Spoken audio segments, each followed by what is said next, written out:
Welcome, ladies and gentlemen, to this book launch.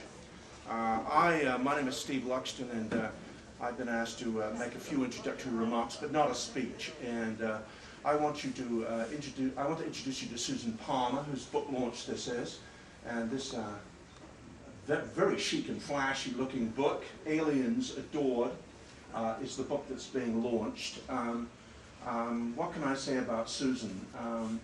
I've known Susan for a while. We're familiars, and though familiarity breeds contempt, it certainly hasn't bred contempt on the part of myself to Susan, but I can't speak vice versa. But I just want to say that she's well, I have gone with her to some very strange places and met some very strange people. I've visited Montana bunkers and chatted with all sorts of very interesting characters in strange costumes in southern France with her. And I have eaten white bread in a commune in Washington, Bethesda, Maryland, a commune which is essentially sustained by a truck that drives around Washington to the back of restaurants and picks up throwaway food. That was very interesting. And I have to say this, that in all of these excursions, one thing that was undeniable was that Susan's remarkable ability to get within the confines, if that's the appropriate term, investigate and make people with often very original opinions feel at ease. It's a natural gift of hers. So in respect to this particular book and her many other books, she's one of the most prolific writers I've ever met.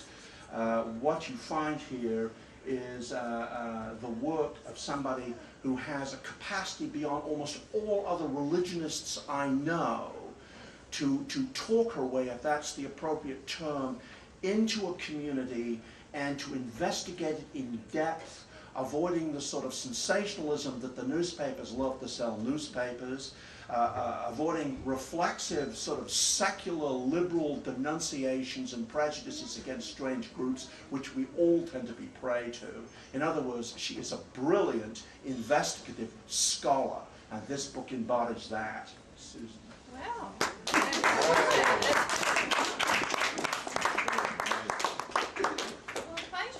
That's Steve Luxton. He's the director of DC Books, Poetry Press. Old friend of mine. Oh, I wasn't supposed to say the word old. So I'd like to thank a few people who helped me with this book.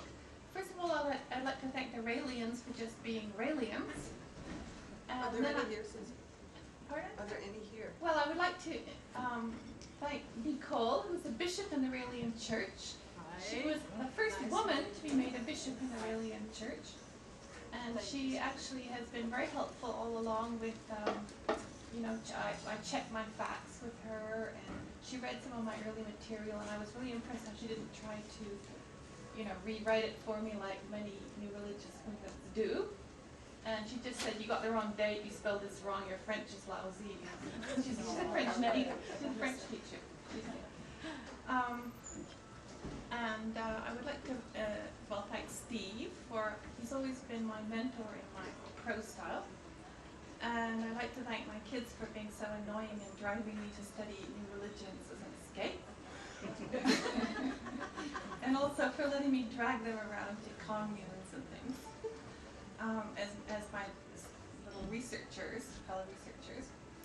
And oh yes, most of all I'd like to thank my students, of which there don't seem to be any here yet. Typical. Anyway, my students were, I have a whole chapter which is really basically ripping off my students' data. And I took my students to many, many meetings where they did field reports and interviews, and also they distributed questionnaires. And actually I'd like to thank Andrea Birkenoff. She's not here, but we devised the questionnaire together and distributed it last year. Okay, now I'd like to say a few things about the book and the approach. First of all, I want to make it clear that I'm not a Raelian or a covert Raelian. And I try to be an objective social scientist. And objectivity isn't sort of like a state of grace or virginity, which once you lose it, it's gone forever. It's more like it's a balancing act, you know, it's a constant effort to just stay on the tightrope, and sometimes you fall off and then you get back on again.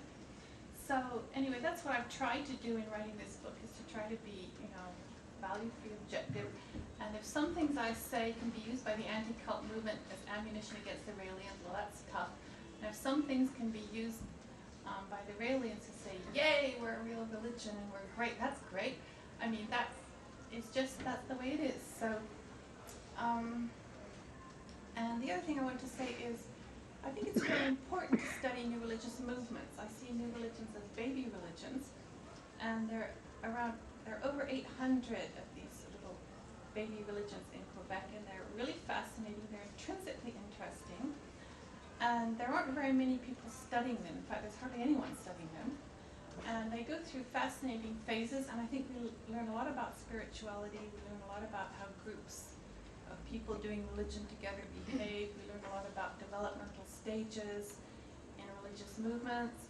And you know, you can learn about the origins of ritual, like how rituals and myths sort of come into being by studying new religions. So I think it's a very, very important field to study, and I think it's really important that we encourage young people to do it. And I'm hoping some of my students at Dawson or Concordia will, you know, turn to new religious studies in the future. Oh, and I want to thank my friends. This is Ken McKenzie and Laurence Baudry, who I play with quite often, and they're playing Scottish and Irish music. And provide ambiance for my, and I've invited people actually to sing songs that could be from outer space at the end, so that just may happen. So anyway, I want to thank you all for being here, and I hope you read my book and enjoy it. I appreciate any feedback you have on it, any feedback from the Raelians or anybody on the book. Thank you. No brief passages. No, Steve warned me to keep it short, so I'm keeping it relatively short.